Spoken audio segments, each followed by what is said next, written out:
8 adults accused of mutilating children are going free after a judge struck down the law they allegedly broke. Last year, 2 doctors in Michigan and several other adults were charged with carrying out female genital mutilation on girls as young as 7. But now a federal judge named Bernard Friedman has ruled that while the federal government can force you to buy health insurance, it cannot ban girls from being trafficked across state lines to be mutilated. So the alleged child cutters get to go free.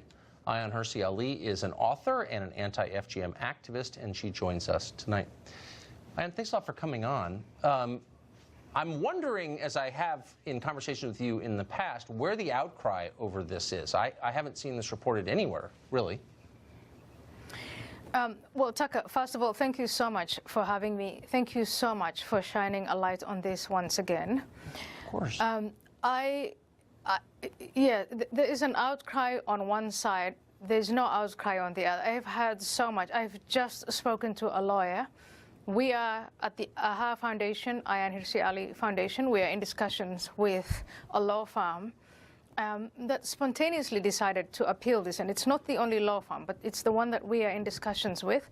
We need the Department of Justice to act, and to act right now, because if the Department of Justice appeals, we can go forward and, at least challenge the ruling of this judge. So let's just put the legal stuff aside.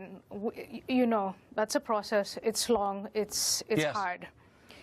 But I understand what you're after very much, because it's the exact same sense of outrage and emotion that I have, where you have all these women and feminist organizations that are challenging white privilege and racism and so on. How is it okay in the United States of America to be cutting the genitals of little black girls?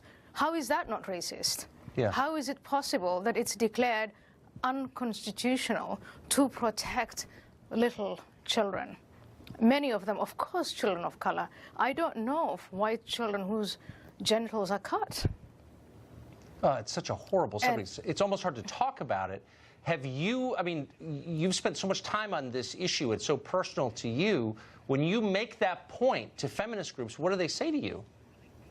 They go into identity politics. We live in this crazy age of political correctness, of identity politics. It's all about Trump. It's hard to get people. I've been to Congress. I've been to the Senate. I've tried to talk to people about legislation on this issue.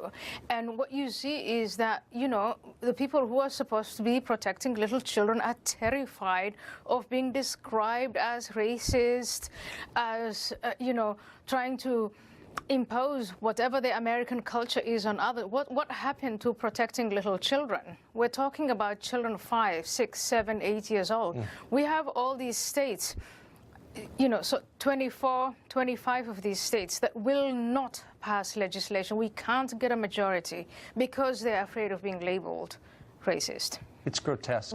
How is it not racist, Tucker? Oh, I agree with you completely, and I'm just thinking as you're speaking that we really ought to devote time regularly on this show to shining a light on anyone who would stand in the way of protecting a 7-year-old girl from being mutilated without consent. 7-year-olds cannot give consent.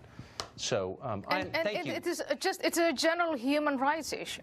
It is a human rights issue, and I hope that you will come back, and I think we should pound this issue until most people are aware of it anyway, because many people are not aware of it. And we appreciate it. Thank you very much. Thank you. Thank you, Tucker. An amazing news.